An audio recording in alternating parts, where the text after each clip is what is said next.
Hello everyone, welcome back to my channel, welcome to another blog.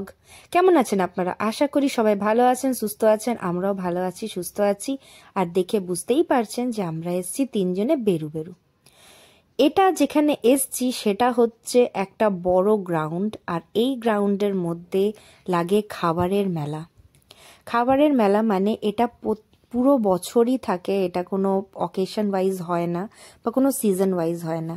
খাবারের মেলা এই জন্যে বললাম কেন কি এই জায়গাটাতে আপনি বিভিন্ন রকমের খাবার পেয়ে যাবেন, ভেজ, নন ভেজ, ইভেন যদি চাইনিজ খেতে চান সেটা, গ্রিল খেতে চান সেটা, ফুচকা, কোল্ড ড্রিঙ্কস, আপনার ধোসা, ইডলি, এভরিথিং।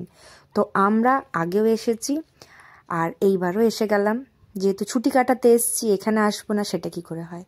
তো প্রথমেই আমরা অর্ডার করে নিয়েছিলাম এই যে দোকানটা, এটা ছিল আপনার ফায়ার ফ্লেভার গ্রিল। এখান থেকে করে নিয়েছিলাম আমরা হচ্ছে চিকেন তন্দুরি, আর পাশেই এনাদের আরেকটা দোকান ছিল, সেখান থেকে ঈশার জন্য অর্ডার করেছিলাম স্যান্ডউইচ। তো দেখুন চিকেন তন্দুরিটা ভীষণ ভালো বানিয়েছিল, ভীষণ টেস্টি বানিয়েছিল। আর আমি আর সুদীপ্ত আর ঈশা আমরা তিনজন খেয়ে দিয়ে ওখান থেকে চলে গেলাম হচ্ছে একটা মেলাতে। এই মেলাটাও সামনাসামনিই ছিল। কানাইপুর বলে একটা জায়গা আছে, টুয়ার্ডস ওইদিকে যেতেই এটা একটা বড় একটা গ্রাউন্ড পড়ে। সেখানে প্রত্যেক বছরই এই ডিসেম্বর নাগাদ করে এখানে কিছু না কিছু একটা মেলা হয়। আগে অনেকবার হ্যান্ডলুম মেলা হয়েছে, সেখানে আমি এসেছি, জিনিসও নিয়েছি। ভীষণ ভালো কোয়ালিটি, যেমনকার তেমনই আছে, কোনো কালারও যায়নি, কিছু না। আমি নিয়েছিলাম হচ্ছে আসামের একটা স্টল থেকে মেখলা চাদর। তো যাই হোক, এবারে যেটা এসেছে এখানে সেটা হচ্ছে ক্রাফট ইন্ডিয়া এক্সপো। তো বিভিন্ন রকমের স্টেটের জিনিস এসেছিল, বিভিন্ন সুন্দর বেশ ভালো জিনিসপত্র দেখলাম।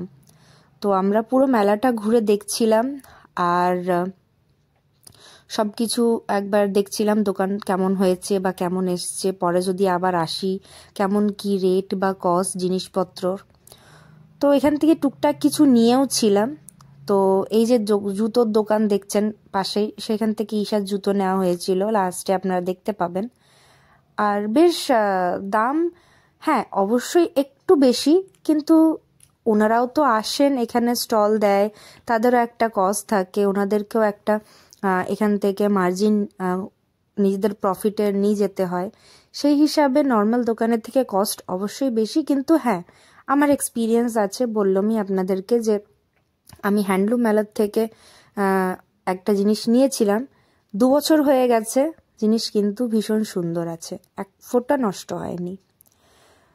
তো যাই হোক, আমাদের এখন আমরা যে দোকানটা খুঁজে বেড়াচ্ছি বা আমি স্পেশালি যেই দুটো স্টল খুঁজে বেড়াচ্ছি সেগুলো এখনো পর্যন্ত আমি দেখতে পাইনি, আমার চোখে আসেনি। তো আমরা তাই এখন একটু সব কিছু দেখছি, ঘুরছি।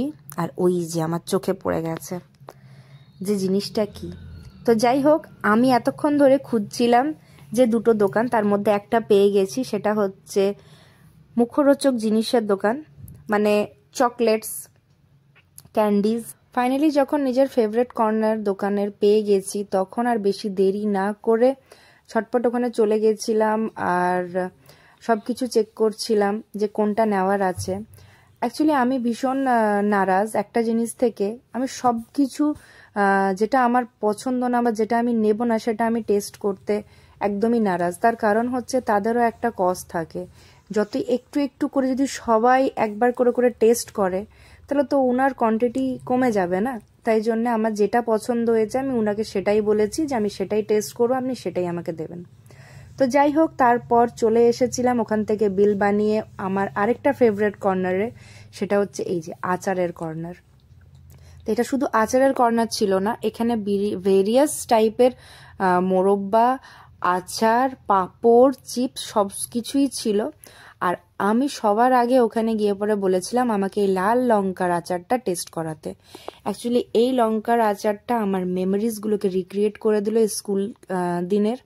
তার কারণ হচ্ছে আমি যে স্কুলে পড়তাম কেন্দ্রীয় বিদ্যালয়, আমার প্রচুর নন বেঙ্গলি ফ্রেন্ডস ছিল, আর তাদের টিফিনে এই আচারটা ভীষণ কমন ছিল আর আমার ভীষণ ফেভারিটও ছিল।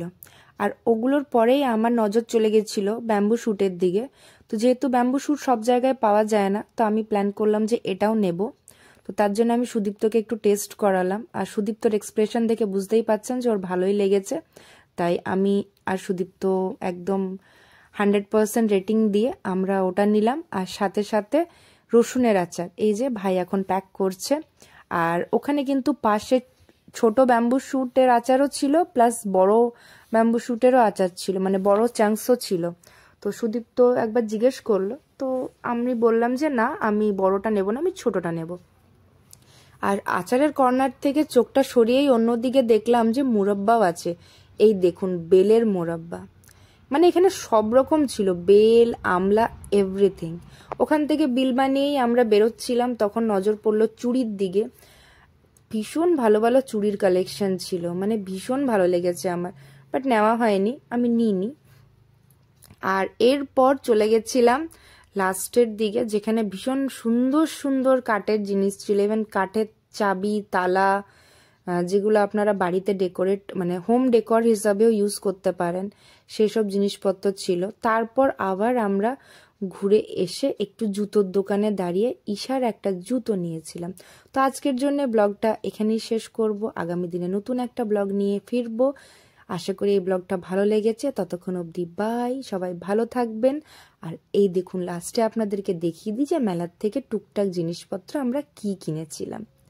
এই যে ছোট্ট ছোট্ট জিনিসপত্র নিয়েছিলাম। আর আচার, এই যে ব্যাম্বু শ্যুটের আচার, পাশে আছে লঙ্কা রসুনের আচার, এগুলো সব আমরা নিয়েছিলাম মেলার থেকে, কিনে এনেছিলাম। আর একটা জিনিস যেটা নিয়েছিলাম সেটা হচ্ছে ঈশার জুতো। এই দেখুন, এই ঈশার জুতো। তো চলুন সবাইকে গুড নাইট জানিয়ে এই ব্লগটা এখানেই শেষ করছি। সবাই ভালো থাকবেন, সুস্থ থাকবেন। Bye, good night.